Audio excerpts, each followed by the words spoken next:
Welcome to the Nevis newscast for Tuesday, September 7th, 2021. I am Bronte Swanston Hendrickson. A ceremony was held on Tuesday, September 7th for the official opening of the closed circuit television CCTV Command Center in Nevis. Wakely Daniel, Permanent Secretary in the Premier's Ministry, who chaired the event, noted that it is a symbol of the Nevis Island Administration's commitment to peace and security.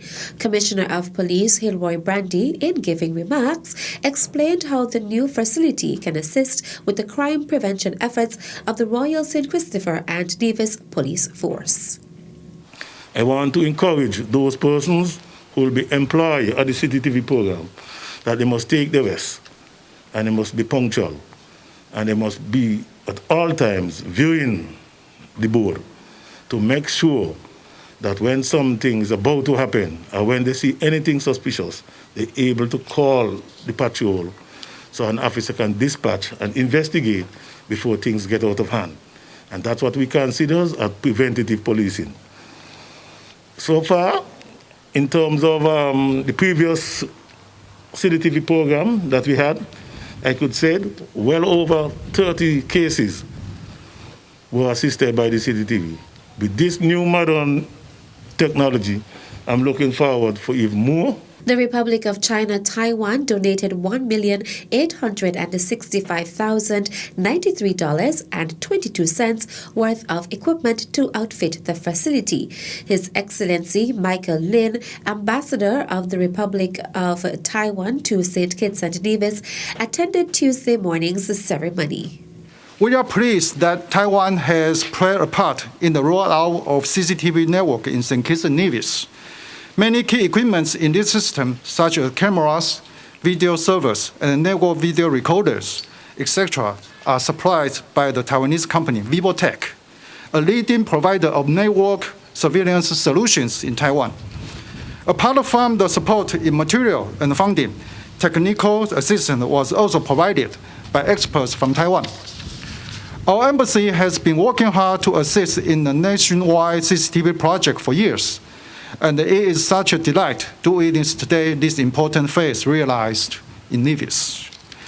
I would like to congratulate the leaders of the federal government and the Nevis Island Administration for delivering this crucial infrastructure to the people of Nevis, and further reinforcing the national security of St. Kitts and Nevis. The Honorable Mark Brantley, Premier and Minister responsible for security in Nevis, performed the ribbon cutting to signify the official opening of the CCTV Command Center. He noted that technology is a critical part of security. The Nevis Island Administration that I'm privileged to lead at this point in our history would have funded the construction of the building. But of course, the building is only a building. It is the technology that has gone into the building that really is going to give us a command center that, as I say, is world class. And so we constructed the building, and through the collaboration with the government and people of the Republic of China on Taiwan and the federal government, we now have the equipment that we can deploy to make this building a first-class facility for crime detection and crime prevention. And so this is, in every sense, a collaboration. The vote of thanks was given by Superintendent James Sutton, Commander of the Nevis Division of the Royal St. Christopher and Nevis Police Force. Following the blessing of the building by Pastor Arthur Freeman, those in attendance were given a private tour. Minister of Works, the Honorable Spencer Brand, is urging the residents of Bath Village to cooperate with the Public Works Department as it implements Phase 2 of the Bath Village Rehabilitation and Reconstruction Project. Minister Brand was at the time making a presentation at a consultation with Bath Village residents about the project. Some properties would be affected based on the design that we are working with. There would be some acquisition of lands along the carriageway. And I want to say to those persons who are and who will be affected to work with us, because it is our very serious intention to ensure that you are not made any worse off than you are at this moment. We will seek to ensure that if we were to remove your property fence or your property wall, we would erect them. If we were to encroach on your land or take a piece of your land, we at the ministry would do everything that is necessary to, one, ensure that your certificate of title is made right at absolutely no cost to you.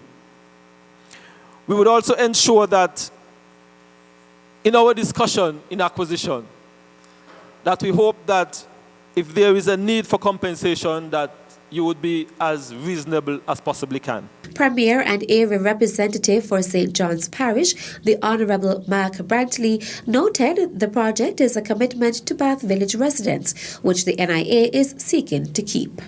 This main thoroughfare in Bath is difficult. But it is difficult because, especially as we pass the Tamantree and Alfred shop, it gets very, very narrow. And persons there have their homes and their fence very, very close. It's really difficult, as you know, even now, for two cars to pass comfortably. So to upgrade that road, it clearly will involve some people's property lines being affected.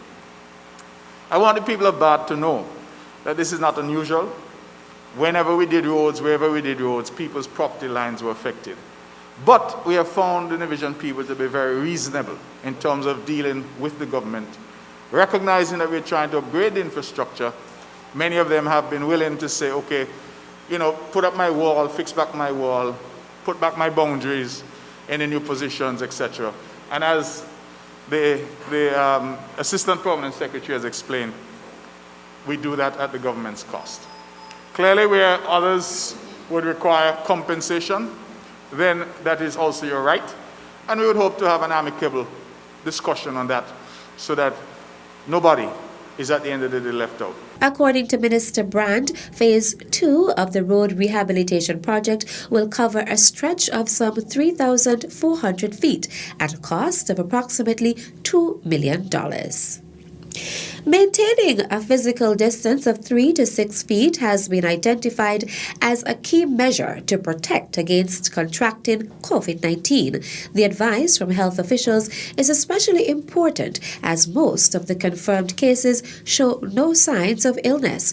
Chief Medical Officer Dr. Hazel Laws spoke to this at the September 1st COVID-19 briefing by the National Emergency Operations Center. It's important to note that majority of the cases were asymptomatic, no symptoms at all.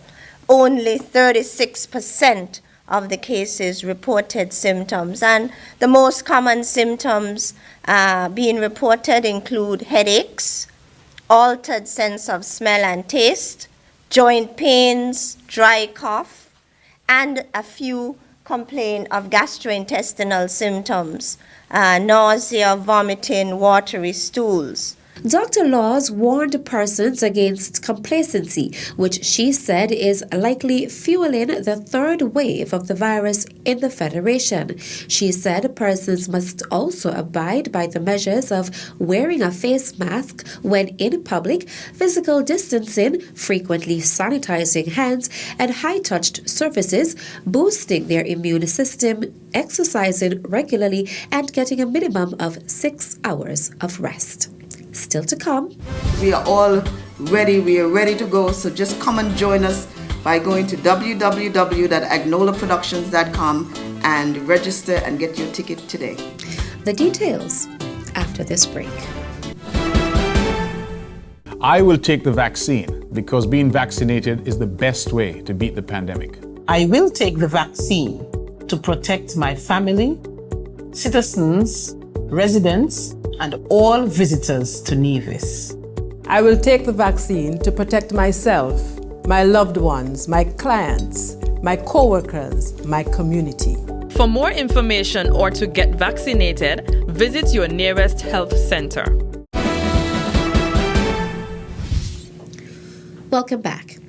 The general public is invited to enjoy a fun-filled night of music, dance, and entertainment brought to you by performing arts company Agnola Productions.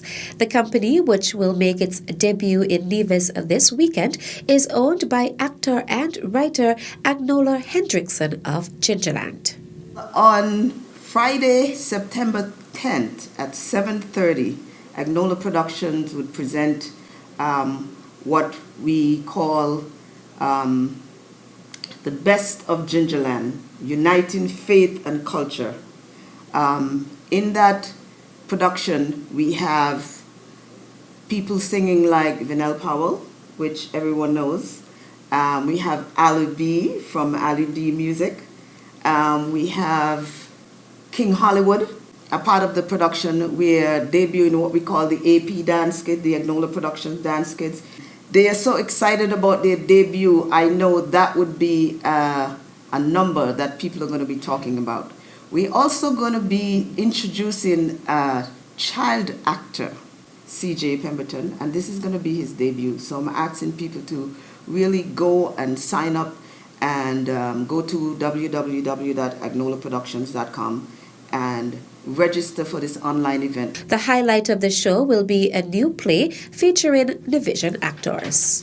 Also in the play, Look Me Sin and Trouble, we have actors like Chesley Manners, the talented Chesley Manners, the talented Joe Shefton-Libert, we have Michael Henville, we have Nicola Paris, we have Serena Brown, and, well, I'm going to have a little part in there. We know in Nevis everyone loves pork at Christmas time, so it's about this butcher. Of course, I can't reveal too much of it, but it's about this butcher who finds himself in a kind of precarious situation, and the way he maneuvers himself out of it is quite interesting.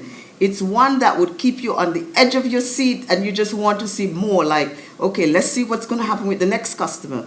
You know, with all that's going on in the world now, we need something to laugh about. According to Hendrickson, the event will be held in memory of a Division cultural icon. This production is honoring the memory of the late David Freeman, who happens to be the reason that I even got into the arts.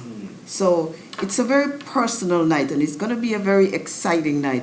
Also in that production, we are reintroducing the Honeybee String Band, which is the string band that David Freeman originally played for. So we're very excited about that. We are all ready. We are ready to go. So just come and join us by going to www.agnolaproductions.com and register and get your ticket today. Commencing at 7:30 p.m. on Friday, September 10th, the live stream event will be hosted by Minister of Culture, the Honorable Eric Evelyn.